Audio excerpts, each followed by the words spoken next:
Good morning. Welcome again to Humke's Study. Before we get going today, I thought I'd let you know that one of the problems, but also can be a good thing of living in the country is that people drop stuff off. And occasionally people drop off animals for us, and that happened yesterday. Yeah, it's great too. Yes, it is sort of great, but the postman found and brought inside a a baby porcupine, Quill. You don't have to be shy, Quill. You'll see them again. But this came yesterday from the postman. Quill did. He's was a little cold. It was chilly, but he's doing fine. And so I thought I'd introduce Quill to you today. Uh, Snow immediately adopted him, and Ohm likes him pretty well too. So I think he'll be a member of our crew. He's kind of slow. Yeah, I know, and that's a good thing. And Ohm and Quill soon bonded. You've got to be a little careful of Quill. If he gets excited, then his quills poke up and they can get you. But he's still really young, so his quills are soft. Don't be so shy. It's okay. Okay, so in any case, I guess thank you to whoever dropped off our new member of the menagerie here. Today I thought we'd talk a little bit about these subspaces again and do it in the context of kernel and range. Range, we already know what it is, but these two things mean something completely different. The kernel of L equals the solutions to L of X equal to the zero vector.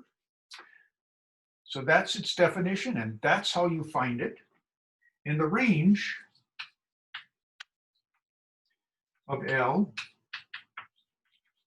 is the span of the columns of M.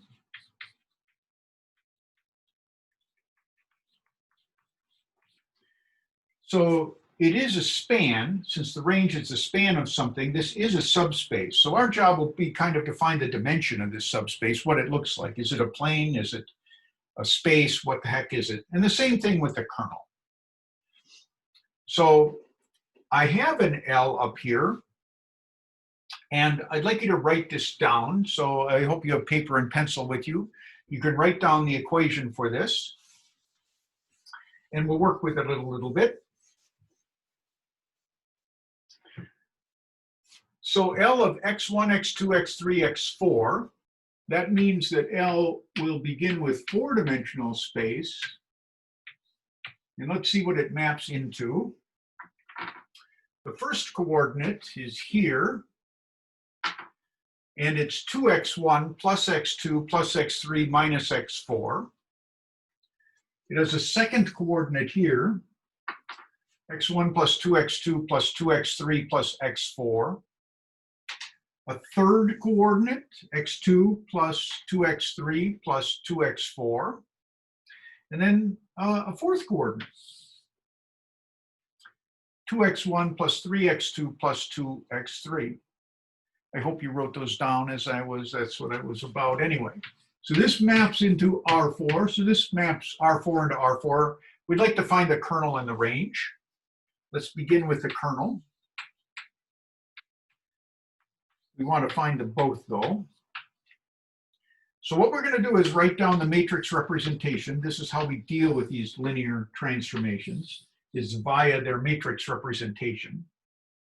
And the rows of this will be from these equations. So 2x1, 1x2, 1x3 minus 1x4, x1, 2x2, 2x3, 1x4, x2, 0x1, and 1x2, 2x3s, and 2x4s, and 2x1s, 3x2s, 2x3s, 0x4s.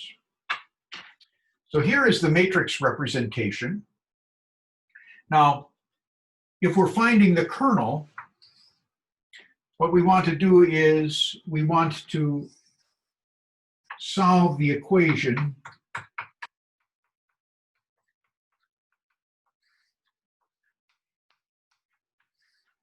I guess we've kind of beaten you over the head with this a lot, but when you find the kernel, you want to solve this matrix equation, m times x equals 0, L of x equals 0.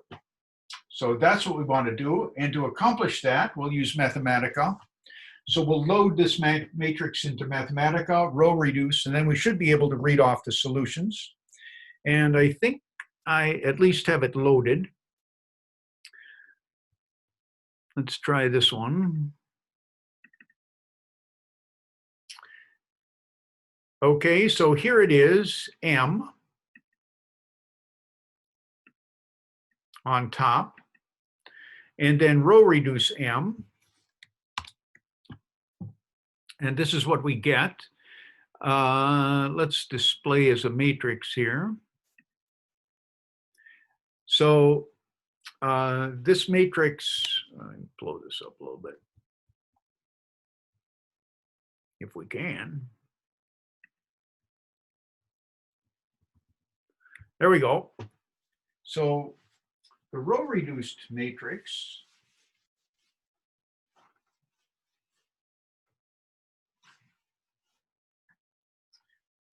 is 1, 0, 0, minus 1, 0, 1, 0, 0, 0, 0, 1, 1, and a row of all zeros. Now, again, since we're solving equations, we've suppressed this equals 0 column. But this tells us what the solution is. It tells us that x4 is a free variable, say s. It tells us that x3 is minus s. It tells us that x2 is 0. So x2 doesn't depend on x4. And x1 is s. So here is the solution of these equations. We want to look at this as a collection of vectors. So now I'm going to erase the matrix. I'm going to leave the equation up. I'm going to erase this part, which should come from your Mathematica. You can always stop the video and do the Mathematica to check me. And I want to keep the solution. I would actually like to keep the matrix also. So let me work over in this space on the board. We have to stop sharing in order to do this. So sorry, here is the row reduced matrix. Here is the solution. x4 is free, x3 is minus s, x2 is 0, x1 is s. And in finding the kernel then, the kernel equals all of the things of this form, s, 0, minus s, s, such that s is any real number, s is free. And this can be looked at as a span. It's simply the span of a single vector, 1, 0, minus 1, 1. And you can always use this little trick of separating out the free variables that you have. And in this case, there's only one. And then writing the kernel as a span. So this is a subspace, since it can be written as a span, and one-dimensional,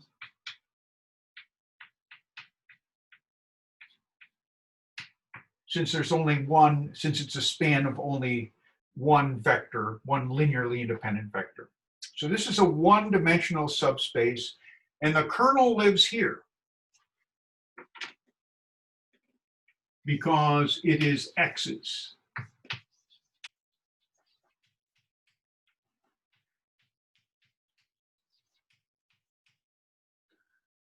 So the home of kernel is there. And the home of range is here.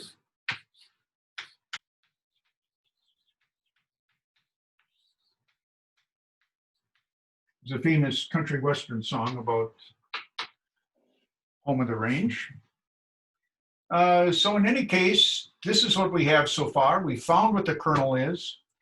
And this same row-reduced matrix will tell us what the range is.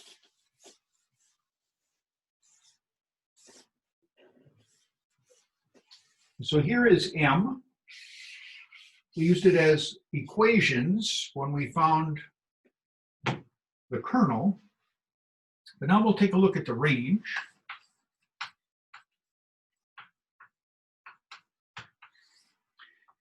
The range is the span of the columns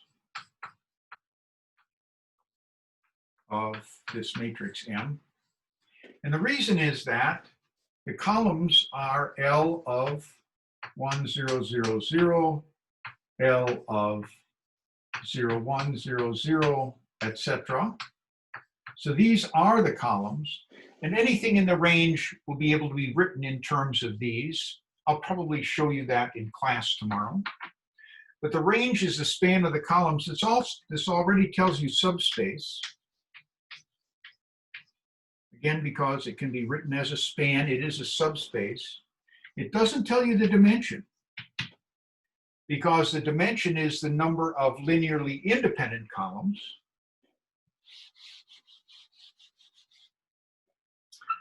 Now, strictly speaking, L of 1, 0, 0, 0 was not this, it was the original first column of M, and L of 0, 1, 0, 0 is the original second column of M. And so you can tell from this how many linearly independent columns there are, because this is the same test that we have for whether or not vectors are linearly independent. These are not four linearly independent vectors. Only the first three form a linearly independent set because there is a 1 in their columns.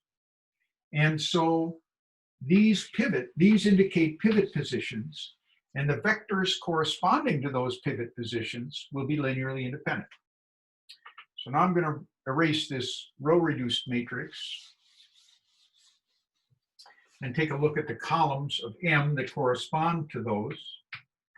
So this is equal to the span of the columns of the linearly independent columns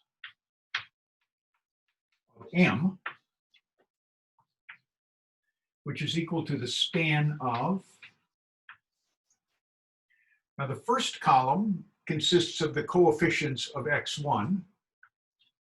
So it'll be 2, 1, 0, 2.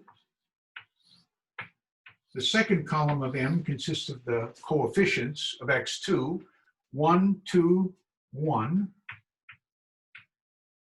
and then 3. And the third column will consist of the coefficients of x3, 1, 2, 2, 2. These are linearly independent vectors. That's what our work showed when we row reduced M. And so the dimension is 3.